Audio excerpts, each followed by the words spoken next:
APC paying opposition leaders 50 million each. Atiku raises alarm. Can you imagine? So it's part of the way he's buying opposition so that he can have his way. Unfortunately, Nigerian politicians can easily be bought, which is quite very unfortunate for them, I'm telling you. What is 50 million to the destinies of the people they are representing? So this is one of the ways that APC is using to scatter the PDP and other opposition parties in Nigeria. A lot of the party leaders are gullible and buyable. So he has bought them over, and that is what Atiku is revealing here. Atiku has raised alarm, and I think this might not be taken for granted. Former Vice President Atiku Abubakar has alleged that the All Progressive Congress APC is offering opposition party leaders 50 million naira each to undermine Nigeria's democratic process.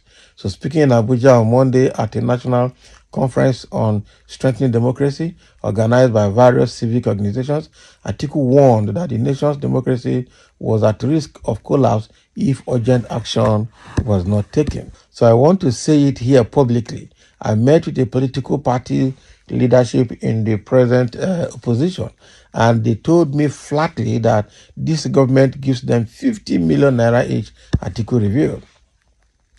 So he questioned the commitment of opposition parties to democracy, saying if we are not careful, we are talking to some of you here, but you are recipients of the 50 million naira from the APC government. Do we really want to fight for democracy? Big question is that. So Atiku lamented the erosion of democratic rules, criticizing the current National Assembly as a rubber stamp for the government and raising doubt about the credibility of Nigeria's electoral umpire. We already know that electoral umpire is in the pocket of the presidency. But talking about National Assembly as a rubber stamp, even the Ahmad Lawan Assembly, Senate under Buhari was also a rubber stamp. And that is what they are doing. The same way Buhari had to shop for Lawan to be his rubber stamp senator or Senate president, and that was what happened for full 8 years, is the same way Tinubu has gone to shop for Akpabio to be his rubber stamp Senate president for 8 years. That's exactly what they're doing. So this articles on this did not start now. It started with Buhari, and when Lawan was at Buhari's rubber stamp senator or Senate president, you didn't say anything. So Atiku has a northern agenda in his heart and a Fulani agenda. That's one bad part of his plan. Assuming he's very, very fair in his mind that, yes, he wants to bring development to Nigeria, then I would say, yes, that's fine. But I tell you that he's one of those Nigerian politicians that cannot be trusted. He just wants to be president. He's very desperate to have his name established as one of the Nigerian presidents on record. That's exactly what he's looking for. I don't think now that Atiku has anything to offer. Moreover, it is not the time for the North to take over power. So I don't even know what is looking for again. All right, so he cited an example from Turkey where the electoral body refused to declare a president-elect who fell short of the required vote threshold as a benchmark of integrity Nigeria should emulate. So calling for opposition parties to unite, he reflected on his decades-long struggle for democracy, noting personal sacrifices, including an attempt on his life and the seizure of his businesses and exile. So if we don't unite and take action, we may end up with no democracy at all. God forbid, Atiku concluded. Okay, you have said your own. We know that there is a northern agenda behind what you're saying. We know that there's also a selfish reason, selfish intent behind what you're saying. Atiku will not go to a party or will not join any opposition where he's not going to be the presidential candidate. And that's how bad it is. So how does he think that after Buhari has done 8 years, then the South will do just 4 years and then hand over back again to the North? The only problem we have is that I don't think we have the right person in the South. That's just the only problem that we have. If we have the right person in the South, then we'll move on very well to development. But unfortunately, APC, whether east, west, north, or south, anything that is connected with APC is a no-no. That is the truth. And they know it. That is why they're using rigging and using the instrumentality of the government to achieve their aim, because they know it. They really know it, that nobody wants them. Even the last election, they were not even actually voted for. They only snatched it like Tinubu asked them to do. And that's bad.